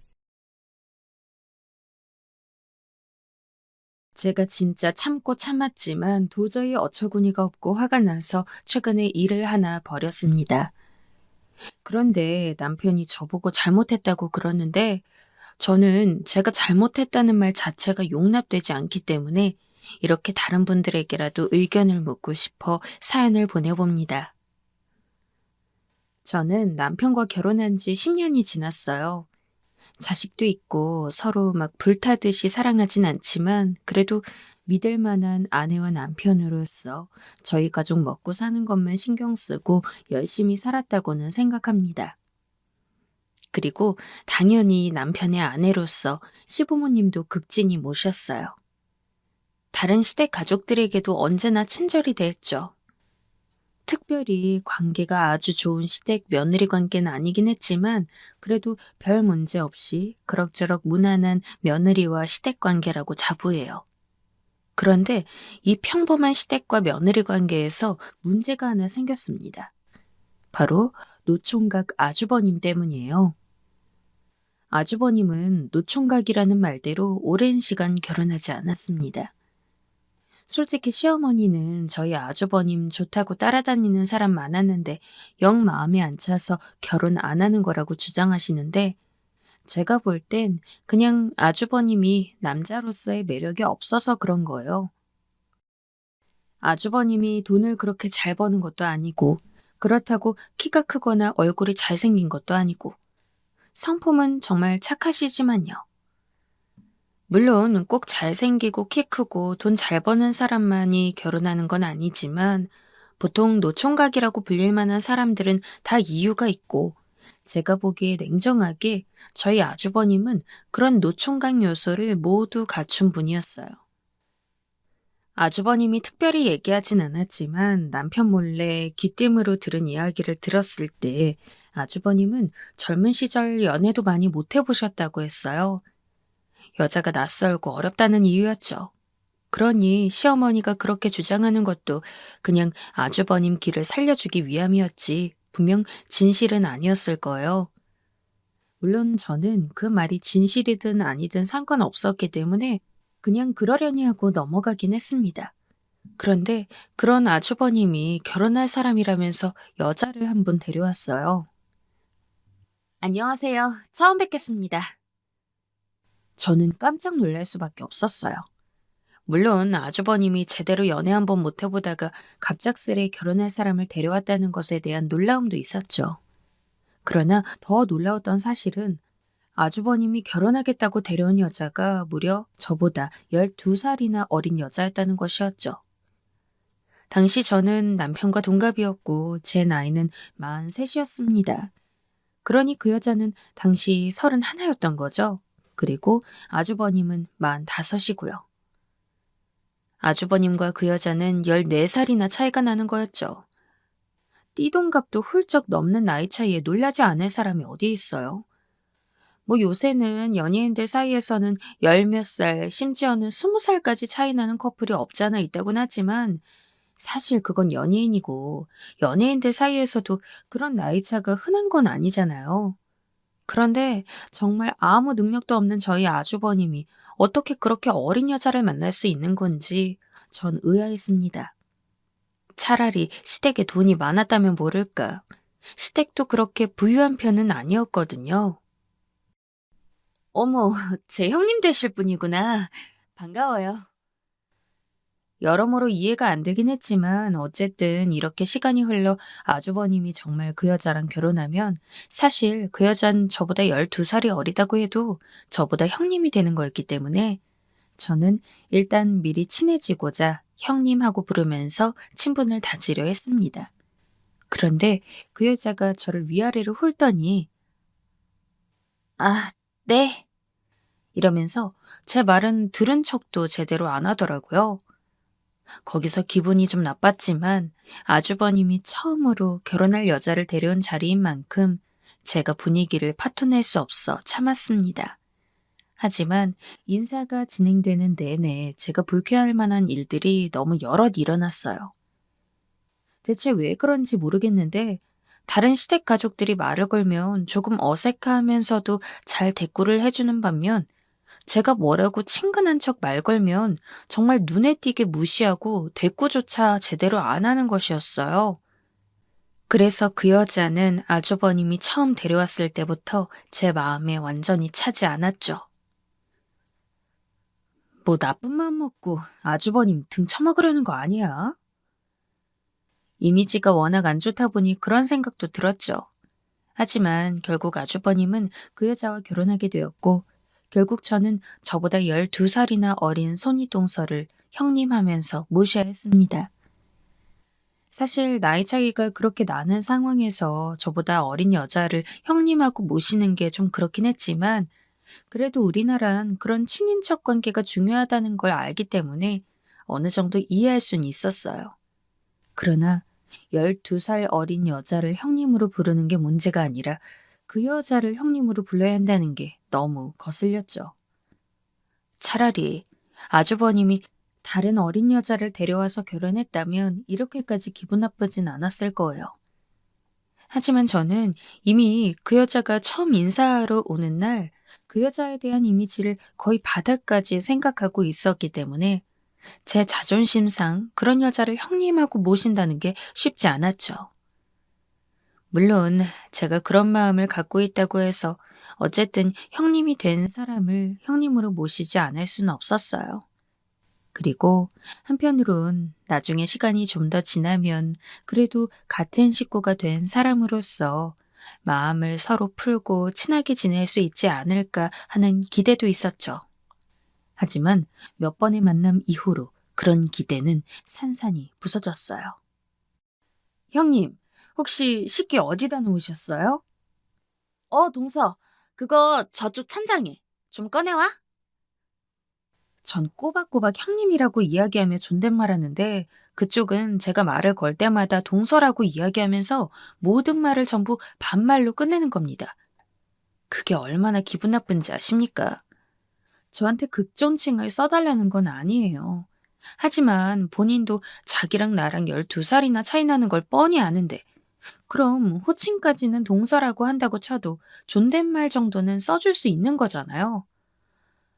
와, 진짜 한 대 쥐어받고 울릴 수도 없고. 어쨌든 내가 나이가 많다고 해도 그쪽이 손윗동서인 건 맞으니까 제가 형님하고 존대하는 건 참았지만 띠동갑 차이 나는 어린 여자한테 반말을 듣는다는 게 참기 힘들었습니다. 그래서 언제 한 번은 조용히 기분 나쁘지 않게 이야기한 적도 있었어요. 형님만 괜찮으시면 저희 서로 존댓말을 하면서 이야기해도 될까요? 물론 형님이시긴 하지만 그래도 제가 더 나이가 많으니까 조금 더 서로 존중하면서 이야기를 하면 좋을 것 같아서요. 하지만 그 여자도 진짜 강적이더군요. 내가 왜? 동서 말대로 동서가 나이가 많긴 하지만 내가 형님이잖아. 내가 형님인데 그런 것까지 신경 써야 돼? 가족 사이에 그런 사소한 거 너무 마음에 담아두고 그러지 마. 그럼 동서만 번거롭고 귀찮잖아.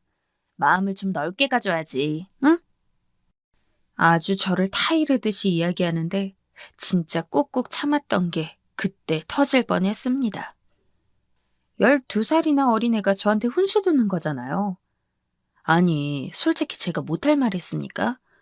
저한테 무작정 존댓말 하라 그러고 나는 반말 쓰겠다는 것도 아니고 가족이긴 하지만 그래도 뭐 자주 보는 입장도 아니니까 그냥 적당히 서로 존중하자는 의미로 잘 돌려서 이야기했는데 거기다 대고 저한테 훈계를 하니까 기분이 확 더럽더라고요. 그 대화 이후 저는 형님에 대한 이미지를 더욱 안 좋게 생각하게 되었어요. 마음 한편으론 참자. 그깟 나이는 아무것도 아니다. 하고 저 자신을 다독여봤지만 매번 얼굴 볼 때마다 그런 거를 봐야 하니까 사람 참을성에도 한계가 있더군요. 그리고 제가 본격적으로 터지게 된 것은 바로 이번 추석이었습니다.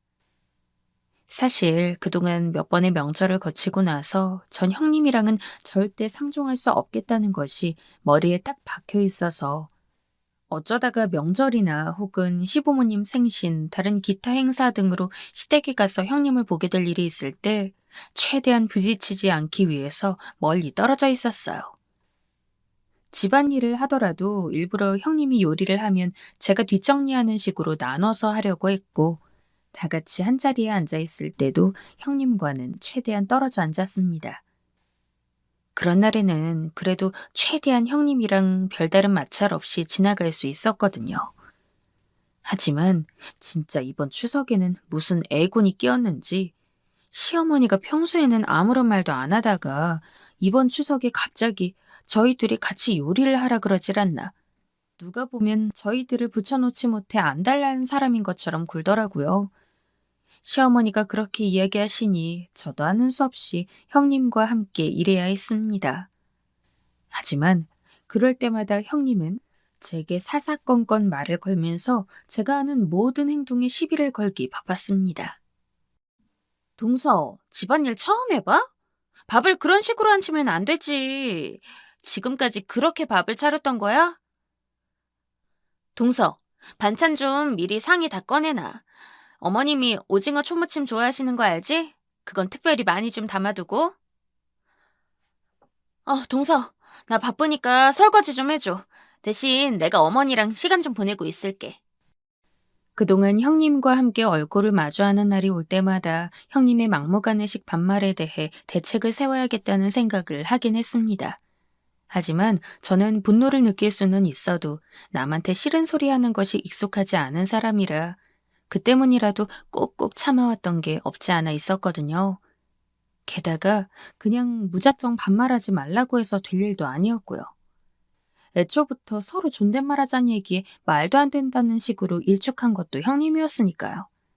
그러나 이번 추석은 진짜 유독 심했습니다. 제가 확실히 그동안은 최대한 형님과 붙어있지 않으려고 노력을 해서인지 별다른 일이 없었던 거고, 이렇게 형님과 둘이 붙어있을 시간이 많다 보니까 진짜 말 한마디 한마디가 저에게 비수처럼 내리꽂히는데, 제가 아무리 남에게 싫은 소리 못하는 타입이라지만 저 역시 할 땐 할 줄 아는 사람이고, 전 본능적으로 이번 추석이 형님과 나의 관계를 다시 한번 재정립하게 되는 날이구나 생각했습니다. 하지만 그 전까진 최대한 참았어요. 저도 좋은 게 좋은 거라고 별다른 문제 없이 끝내고 싶었으니까요. 그래서 형님이 그런 식으로 깐깐하게 구는 것도 전부 참아 넘긴 겁니다. 하지만 식사 자리에서 도저히 참을 수 없는 일이 일어났어요. 동서, 국이 식었는데 국 좀 데워와. 시작은 저 말이었습니다. 명목은 어른들 드시는 국이 식었으니 따뜻하게 다시 데워오라는 얘기였지만 그동안 명절 때 단 한 번도 저에게 이런 일을 시킨 적이 없던 형님이 그렇게 말을 꺼내는 것만으로도 정말 큰 스트레스로 다가왔어요. 게다가 다들 관계상 손윗동서인 형님이 저보다 위인 건 알고 있지만 동시에 제가 나이가 12살 더 많다는 것도 알고 있었기 때문에 그 미묘한 침묵이 더욱더 참기 힘들었죠. 그러나 한 번으로 그칠 줄 알고 아무 말 없이 네, 알겠어요, 형님. 하면서 시키는 대로 국을 데워왔습니다. 하지만 형님은 거기서 그치지 않았어요.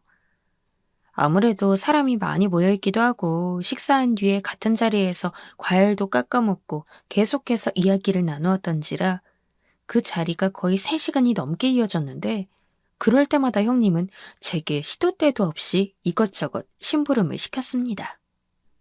동서, 이쪽 밥이 굳었는데 새 밥 좀 떠와. 동서, 혹시 사과 좀 깎을 수 있어?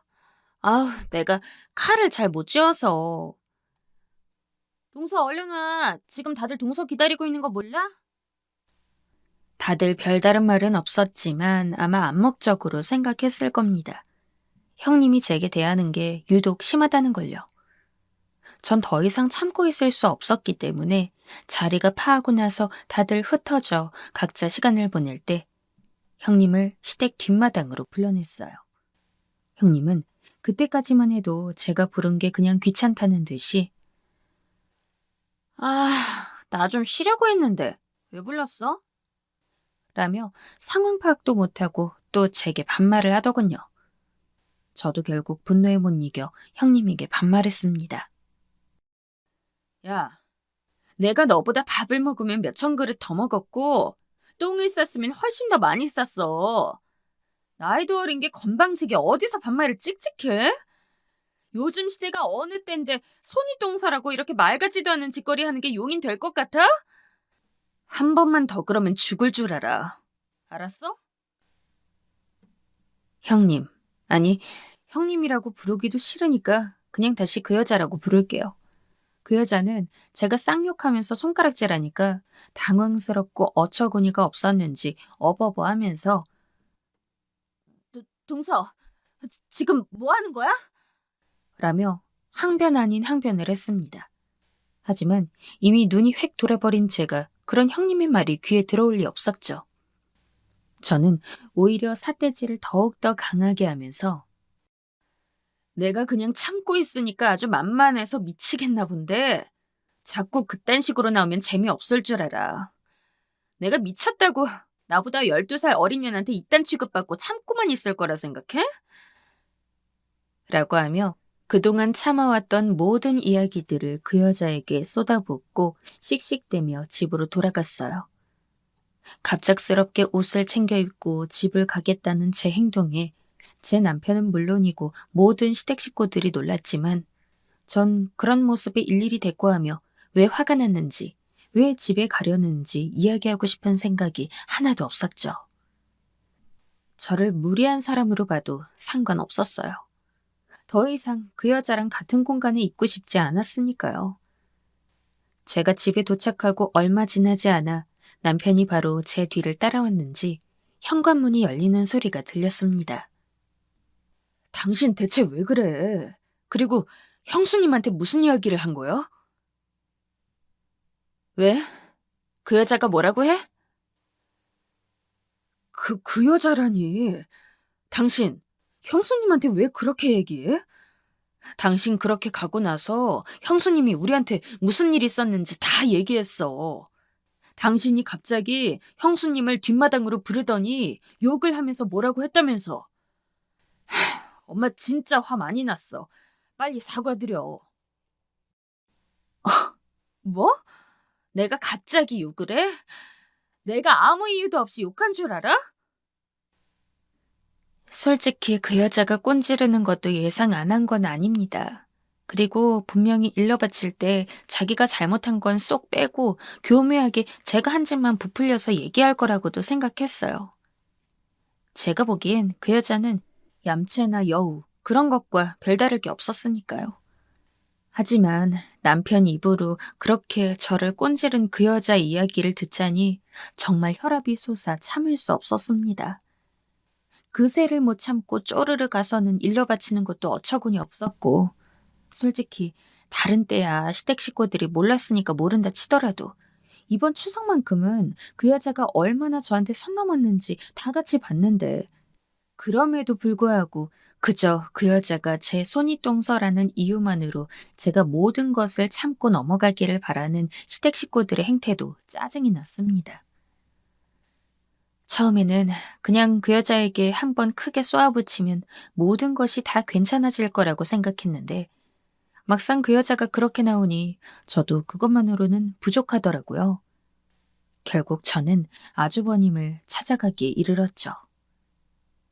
사실 제가 초반에 아주버님에 대해 신랄하게 평가를 하긴 했지만 그럼에도 아주버님의 인성 하나는 그 어떤 사람보다도 좋은 분이었어요. 그래서 저도 현실적으로 객관적인 조건만 봤을 때 아주버님이 좋은 남편감이 아니고 그래서 노총각이라고 말씀드리긴 했지만 그걸 제외하고 사람의 성격이나 심보 같은 것만 보면 저희 아주버님만큼 괜찮은 사람은 없거든요. 제가 남편과 결혼했을 때도 저를 가장 많이 챙겨준 시댁 식구가 바로 아주버님이었습니다. 그래서 전 결혼하고 나서도 다른 시댁 식구들한테는 의무적인 행동을 제외하고는 제가 먼저 선심 쓴 일이 없었지만 아주버님만은 달랐어요. 아주버님은 오래도록 결혼을 하지 못한 게 안쓰럽기도 해서 제가 반찬도 자주 챙겨드렸거든요. 아주버님께 연락하자 역시나 아주버님은 제가 어떤 부분에서 화가 났는지 명확히 알고 계셨습니다. 사실 아주버님 입장에선 그 여자가 아내이기 때문에 아내 편을 들 수 있었지만 워낙 아주버님이 현실적이고 냉정하게 상황을 보시는 분이기도 하고 그만큼 저에 대한 개인적인 정도 있는 분이라 제가 화가 난 것에 대해 이해를 하시더라고요. 재수 씨, 내가 미안해. 아내가 그런 식으로 재수 씨 속 긁는 거 나 알고 있었는데 이렇게까지 심한 줄은 몰랐어. 아니에요. 아주버님이 무슨 잘못이 있어요. 아주버님은 나름대로 저 생각해 주신 거 다 알아요. 형님이 문제죠. 제가 예전에 형님한테 서로 존중하자는 의미로 같이 존댓말 쓰자고 한 적이 있었는데 그거 거부한 것도 형님이에요. 솔직히 아주버님 생각해서라도 그런 식으로 형님한테 무리하게 굴고 싶진 않았는데 저도 정말 참을 수가 없어서 그랬어요. 제가 더 죄송해요, 아주버님. 아유, 아니야. 재수 씨가 뭐가 죄송해. 나도 어제 좀 놀라긴 했지만 아내 행동하는 거 보니까 그동안 재수 씨가 얼마나 힘들었을지 눈에 보이더라. 그래, 잘했어. 다른 시댁 식구들, 심지어 남편까지도 절 이해하지 못하는 상황에서 아주버님이 절 이해해 주신다고 하니까 정말 감격스러운 눈물이 핑 돌아서 저도 모르게 울 뻔했습니다. 하지만 제가 아주버님에게 전화를 한 건 그냥 죄송하다고 혹은 고맙다는 이야기를 전하기 위한 것이 아니었기 때문에 저는 최대한 눈물을 감추고 아주버님에게 본론을 꺼냈어요. 전 솔직히 형님이랑도 잘 지내고 싶어요.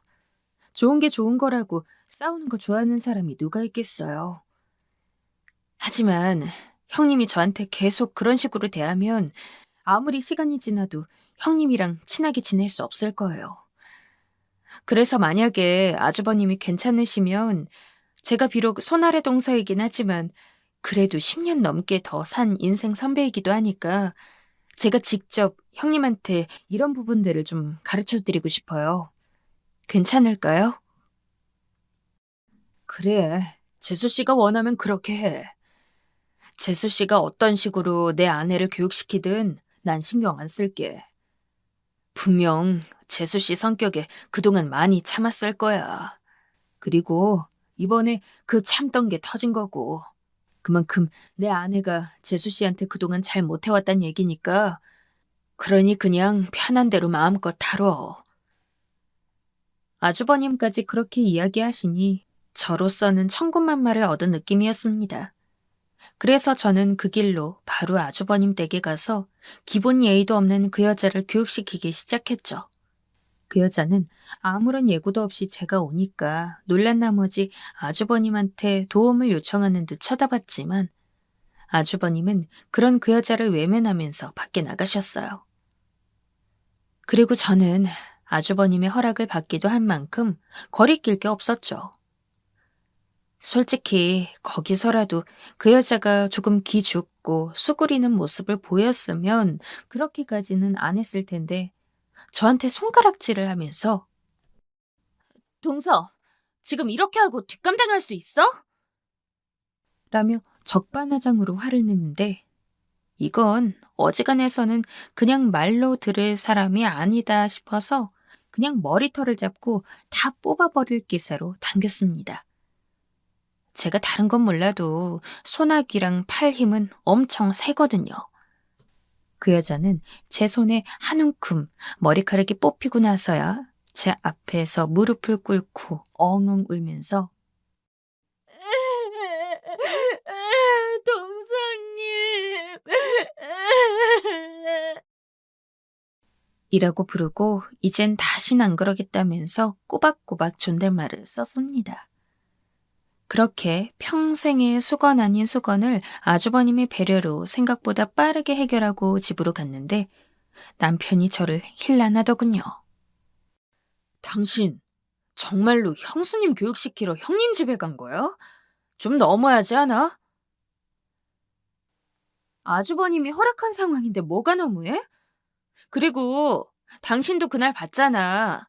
당신은 그런 모습 본 게 처음이겠지만 형님이 그런 거 그날뿐만 아니야. 나 그동안 계속 참아왔고 그날은 진짜 도가 지나치다 싶어서 화낸 거야. 그리고 아주버님은 이런 나 이해해줬고 당신은 어떻게 아주버님도 날 이해해주는데 당신이 날 이해 못해줘? 저에게 심했다고 하는 남편. 저는 그런 남편을 이해하지 못하겠습니다. 지금 그 문제로 거의 일주일을 넘게 싸우고 있는데 저는 도저히 이해가 안 돼서 이렇게 다른 분들에게 물어보려고 사연을 정리했습니다. 정말 가감없이 있는 그대로 제가 한 행동마저 하나 빠뜨리지 않고 정확히 적었다고 자신합니다.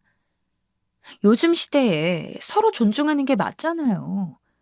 제 입장에선 타당한 행동이었는데 지금까지 제 사연을 들으신 여러분들이 보셨을 때 정말로 형님이 아닌 제가 잘못한 게 맞다고 생각하시나요?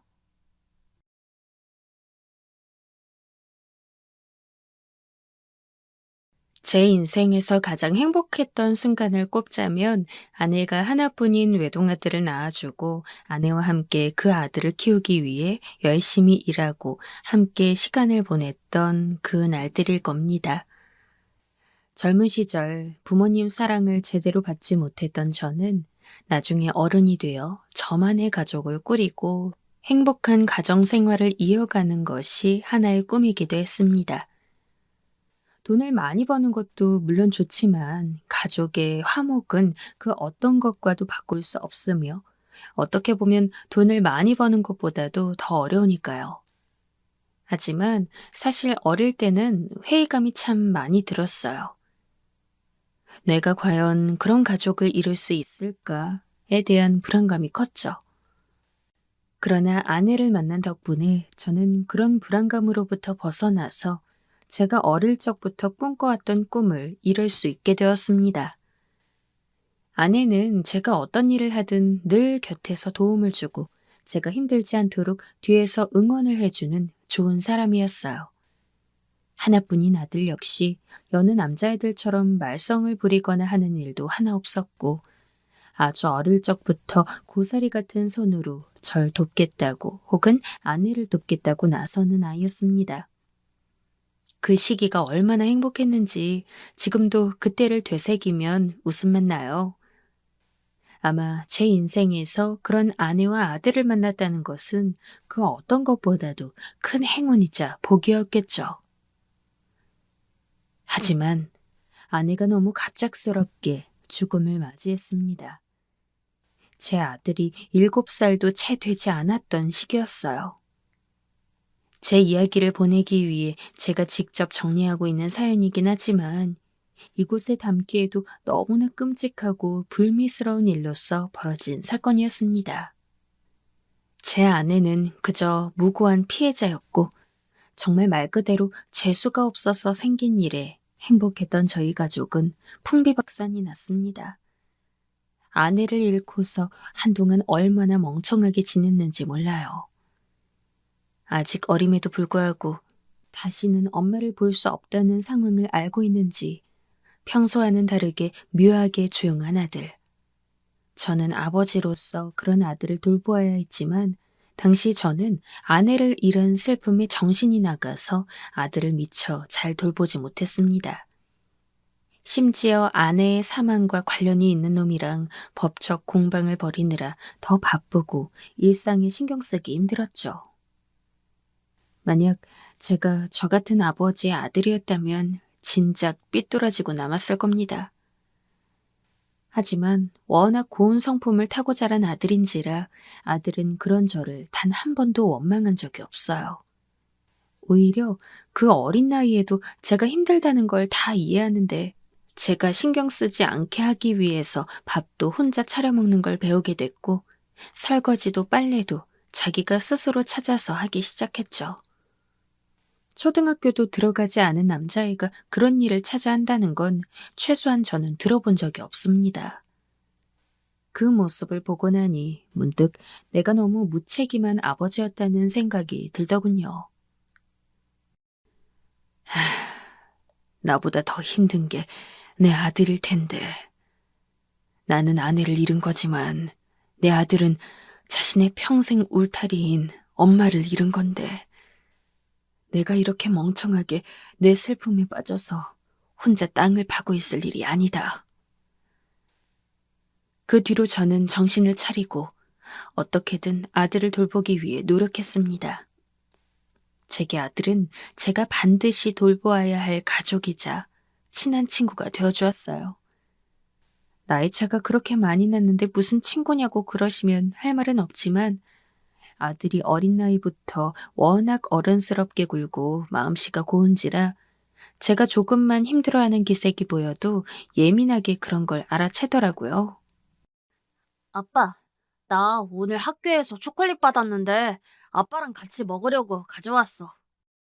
제 아들은 아주 작은 간식거리여도 늘 아빠 생각해서 자기가 안 먹고 챙겨오는 놈이었습니다. 10살도 안 된 어린아이에게 달콤한 간식거리가 얼마나 큰 선물입니까? 많지도 않은 거 혼자 다 먹고 싶을 법도 한데 아들은 단 한 번도 그런 적이 없었고 딱딱한 누나의 사탕 하나도 어떻게든 쪼개서 저와 나눠 먹고자 하는 게 제 아들이었어요. 아내를 잃고 마음이 많이 약해져 있던 저에게 아들의 그런 모습은 너무나 큰 위로가 되었습니다. 사실 아들이 제게 줄 수 있는 위로가 별게 있을까요? 그저 매일같이 절 사랑한다고 하고 제 곁에 함께 있으려 하고 무엇을 하든 저를 생각해 준다는 게 전부죠. 부끄럽게도 저는 아들 덕분에 일찍 마음을 다잡고 일어날 수 있었습니다. 물론 저도 아버지로서 엄마를 잃은 아들을 위로하고 그 곁에서 든든한 버팀목이 되어주고자 노력했지만 사실 냉정하게 봤을 때 제가 아들에게 도움이 된 것보다는 아들이 제게 도움을 준 것이 더 많다고 생각합니다. 이러한 아들의 모습은 성인이 되어서도 달라진 게 없었어요. 직장을 다니기 시작하면서는 첫 월급을 전부 저에게 선물로 주기도 했고 그 이후에도 제 생각이 나서 사왔다며 평소 제가 자주 먹는 해물탕을 사다 주기도 하고 보약을 지어주기도 하고 제가 농담 삼아서 너 며느리는 언제쯤 소개시켜 주려고 그러냐? 라고 하면 아휴, 며느리는 무슨 며느리예요. 저는 평생 아버지랑 같이 살 건데요. 라고 말하며 웃는 아들이었습니다. 살면서 절 좌절하게 하는 일도 많았고 슬프게 하는 일들도 많았지만 아들이 있었기 때문에 오로지 아들 하나만 생각하면서 힘들어도 일어나고 절망스러워도 일어났습니다. 하지만 하늘은 제가 아들과 함께 행복하게 사는 꼴이 눈꼴 시리기라도 했던 걸까요? 어느 날 일을 끝마치고 집에 있던 저는 한 통의 전화를 받게 되었어요. 병원이었습니다. 김석원 씨가 아드님 되시나요? 네, 맞습니다만 누구시죠? 여기 병원인데 김석원 씨가 현재 교통사고를 당해서 응급실에 계시거든요. 알려주시는 주소로 빨리 와주셔야겠습니다. 갑작스러운 아들의 사고 소식에 저는 눈썹이 휘날리도록 달려갔습니다. 어찌저찌 옷을 꿰어입고 들은 주소로 황급히 가는데도 마음 한켠으론 믿기지가 않았어요. 아침에만 해도 잘 다녀오라고 이따 저녁에 집에서 보자고 평범하게 인사를 나누고 갔던 아들인데 대체 아들에게 무슨 일이 있었기에 그 사이에 사고가 나서 응급실에 가 있다고 하는지. 최대한 빨리 제 눈으로 아들을 봐야 안심을 할 것 같았습니다. 그러나 직접 응급실에 도착하여 본 아들의 상태는 생각보다 심각했어요. 의사가 제게 그러더군요. 너무 위험한 상황이라고. 저는 의사의 옷자락을 붙잡고서 대체 이게 어떻게 된 일이냐고 울부짖으며 물었습니다. 신호 위반으로 도로를 주행하던 트럭이 제 아들을 치었다고 하더군요. 그리고 그 트럭 운전자는 만취 상태였고요. 하늘이 무너지는 소리였습니다. 선생님, 제발 우리 아들 좀 살려주세요. 제 아들 살려주시면 제가 무엇이든 다 할게요. 돈도 달라는 대로 어떻게든 벌어서 다 드릴게요. 아유, 그러니 제발 제 아들 좀... 저는 응급실 바닥에 주저앉아 무릎을 꿇고 엉엉 울었습니다. 도저히 믿기지가 않았어요. 당장이라도 눈을 떠서 아버지, 저 괜찮다고 많이 안 다쳤다면서 머쓱하게 웃어 보일 것만 같은 아들이 피투성이가 된 채 눈을 감고 있다는 것을 저는 제 두 눈으로 직접 보면서도 믿기지가 않았습니다. 아니, 믿고 싶지가 않았습니다. 이미 저는 불의의 사고로 아내를 한번 잃은 몸입니다. 제 아들까지 잃을 수 있다는 두려움은 저를 미치게 만들었어요. 거의 기절할 지경이 돼서야 간신히 진정한 저는 아들을 입원시키고 매일같이 병원에 찾아왔습니다. 아들은 의식조차 찾지 못하는 상태였기 때문에 제가 할 수 있는 것은 먼발치에서 눈을 감고 있는 아들을 바라보는 것뿐이었어요. 아들을 입원시킬 때 의사는 제게 그러더군요. 마음의 준비를 하고 계시는 게 좋을 것 같습니다. 머리로는 의사가 그런 말을 하는 이유를 알고 있었습니다. 왜냐하면 제가 봐도 아들의 상태가 너무 좋지 않았거든요. 하지만 가슴으로는 이해할 수 없었어요. 아무리 어려워 보인다고 해도 사람을 살리는, 사람의 생명을 다루는 의사가 되어서 보호자한테 그런 말을 해도 되는 건지. 그나마 머리 한편에 남은 신락 같은 이성으로 의사에게 막말을 하는 건 참았습니다. 그럴 시간에 저는 아들의 얼굴을 한 번이라도 더 담기 위해서 눈도 제대로 깜빡이지 않고 아들의 얼굴만을 무견하게 바라봤습니다. 하루라도 빨리 눈을 떠서 아버지 하고 불러주는 아들을 기대하면서 말이죠. 처음 며칠은 괜찮았습니다. 비록 눈을 뜨고 있지 못하지만 당장 위험한 상황은 벗어났다는 말을 의사가 하기도 했고 전 희망에 부풀어 있었어요. 아주 빠른 시일까지는 힘들다고 하더라도 언젠가는 아들이 눈을 떠줄 것이라고 말이죠. 그러나 갑작스럽게 일이 터졌습니다. 의사와 간호사가 황급히 제 아들이 있는 병실에 달려들어갔고 저는 그 사이에 섞이지 못한 채 제 아들에게 무슨 일이 있는지 무섭고 두려운 마음으로 결과를 기다려야 했어요. 그리고 문제의 그날, 저는 제게 남은 단 하나뿐인 희망을 하늘로 보내고 맙니다. 흰 천이 덮여지는 아들의 마지막 얼굴. 아이고, 내 아들. 불쌍한 내 아들. 왜 이렇게 빨리 가? 아빠만 이곳에 두고. 나도 데려가라. 나도 데려가. 저는 아들의 시신 앞에서 오열했습니다. 정말 당장이라도 심장이 터져 죽을 것만 같은 기분이었어요.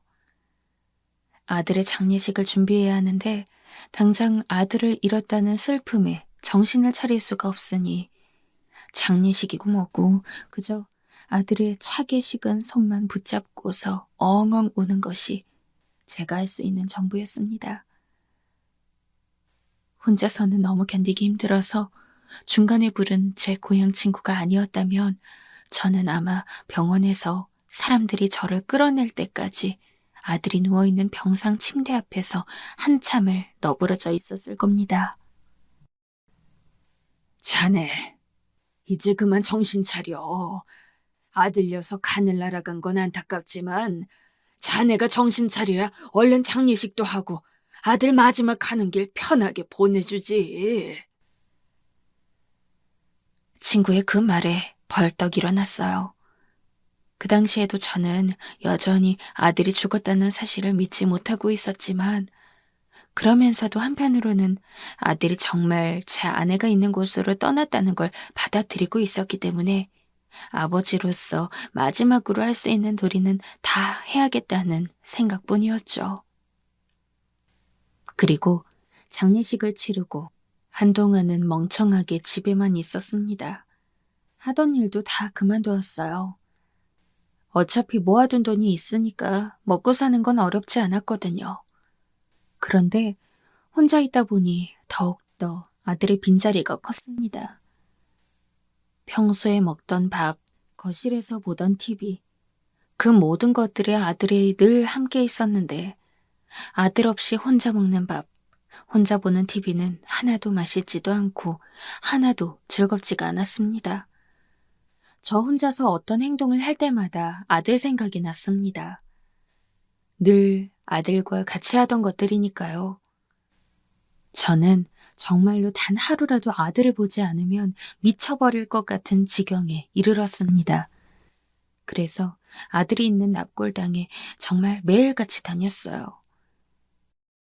웬만하면 당시 살던 곳 근처에 아들을 두고 싶었지만 가까운 납골당에는 아들의 유골함이 들어갈 자리가 없어서 그나마 다음으로 가까운 곳을 고르자니 편도 2시간, 왕복으로는 4시간이 되는 거리에 있었죠. 먼 거리인 건 맞습니다. 하지만 아들이 그립고 보고 싶은 저에게는 왕복 4시간이라는 거리는 아무것도 아니었어요.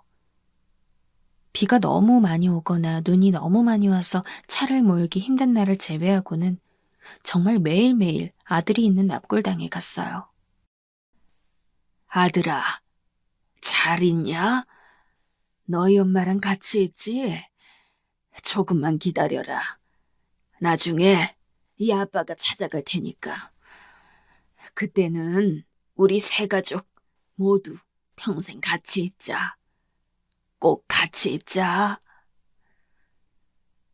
아들을 따라갈 생각을 안 해본 건 아닙니다.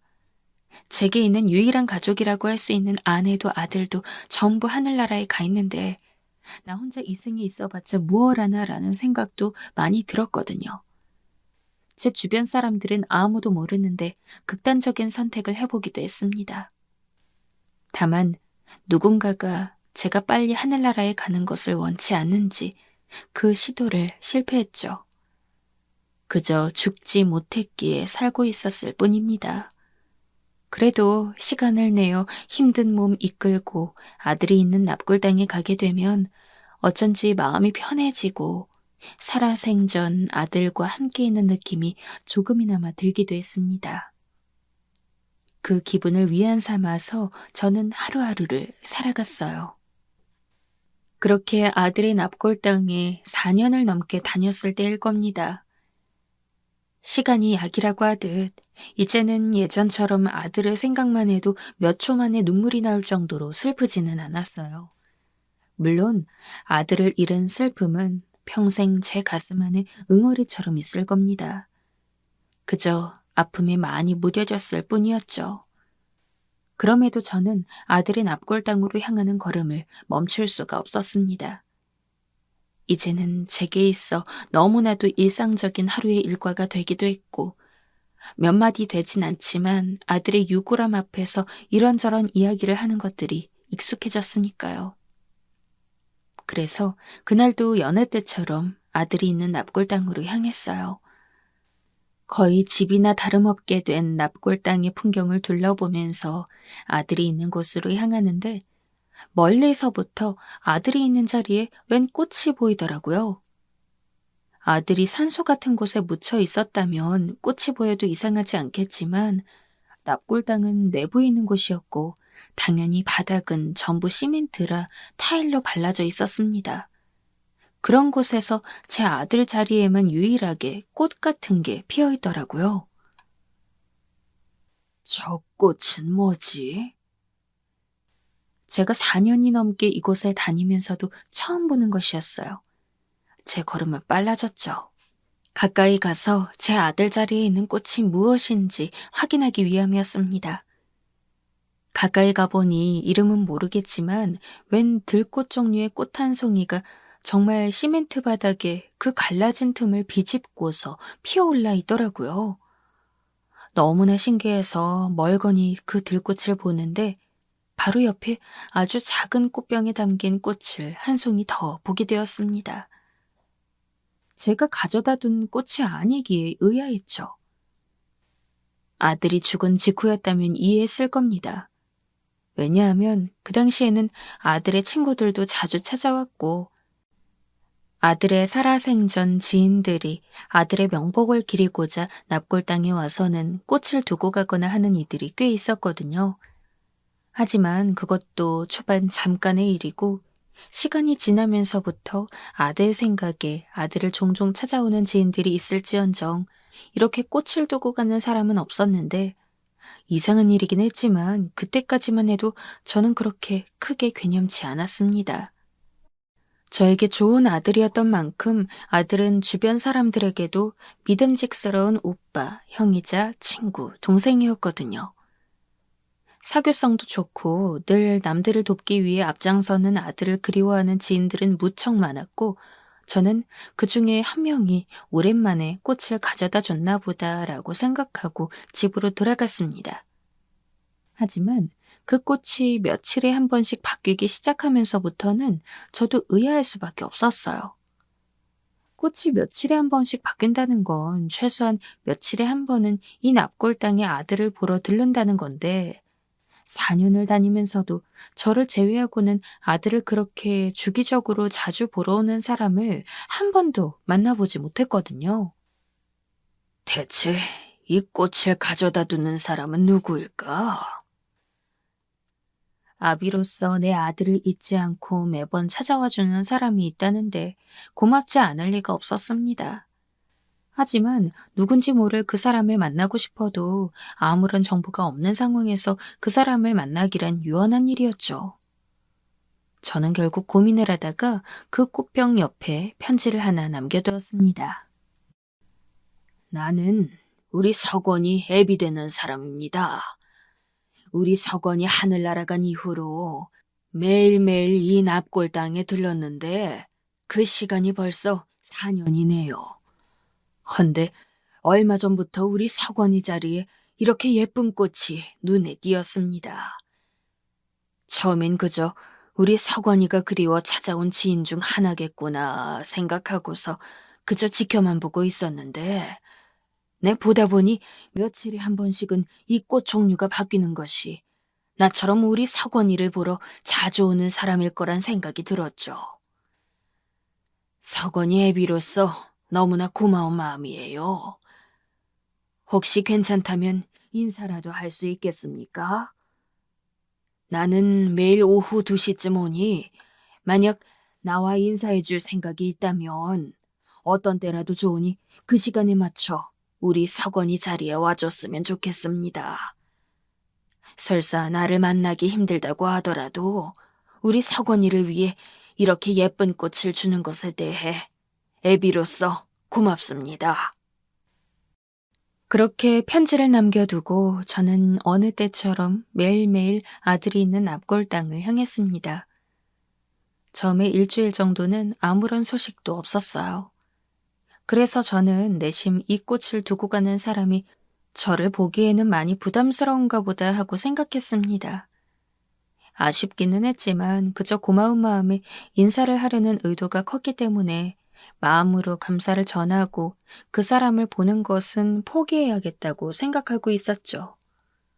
그런데 바로 그 다음날 제가 석원이 자리에서 석원이를 위해 작게 기도를 올리고 있는데 인기척이 느껴졌어요. 고개를 돌려보니 웬 젊은 여자가 있더라고요. 그리고 이제 막 4살이나 되었을까 하는 어린 남자아이와 함께요. 처음에는 석원이 자리 근처에 있는 유골함을 찾아왔나 보다 하고 생각했는데 그 여자가 계속해서 저를 보며 우물쭈물하고 있는 행동을 보니 본능적으로 알 수 있었습니다. 석원이 자리에 며칠마다 다른 꽃을 두고 갔던 사람이 바로 이 여자라는 것을요. 그때 그 여자가 저를 불렀습니다. 아버님. 지인의 아버지에게 흔히 부를 수 있는 호칭이지만 왜일까요? 그 여자가 제게 부른 아버님은 느낌이 달랐습니다. 그냥 제가 단순히 석원이의 아버지라서 높여 부른 아버님이 아니라 마치 며느리로서 시아버지를 부를 때 부르는 아버님 같은 느낌이라고 해야 할까요? 대충 왜 그런 느낌이 들었는지 몰라서 제 스스로도 긴가민가 할 때 그 여자가 기인이 할 말이 있다며 시간을 내달라고 부탁했습니다. 그리고 그 여자와 작은 카페에 앉아 이야기를 나눌 때 왜 제가 그 여자의 부름에 그런 느낌을 받았는지 알 수 있었어요. 이야기를 들어보니 아들이 죽기 전까지 그 여자는 아들의 여자친구였다고 해요. 그리고 결혼까지도 진지하게 고려를 하고 있던 것 같더라고요. 석원 씨가 그렇게 불의의 사고로 갑작스럽게 세상을 떠나지만 않았다면 아마 다음 해쯤에는 인사를 드리러 갔었을 거예요. 그 여자도 제 아들을 잃고 한동안 슬픔에 빠져 살았다고 했습니다. 그러나 그 와중에 자신이 서건이 아들을 뱃속에 품고 있다는 것도 알게 되었다고 했죠. 처음엔 많이 두려웠다고 해요. 아이를 낳게 되면 아빠 없는 아이를 키우면서 홀몸으로 모든 것을 해결해야 하는 거였으니까요. 하지만 그만큼 서건이를 사랑했기 때문에 둘의 사랑의 결실이라 생각하고 여자는 아이를 낳았고, 아이가 어느 정도 크고 나서부터는 함께 납골당에 와서 서건이를 보고 간 거라고 했습니다. 아직 다 큰 건 아니지만 그래도 지금부터라도 슬슬 아이에게 아버지의 존재를 알려줘야 할 것 같아서 납골당에 오고는 했어요. 그리고 가끔씩이지만 그때마다 아버님도 먼발치에서 뵙곤 했죠. 인사드리고 싶었는데 용기가 나지 않아서 다가갈 수가 없더라고요. 죄송해요, 아버님. 그 말을 들으니 가슴이 먹먹했습니다. 그 젊은 여자애가 무슨 잘못이 있겠습니까?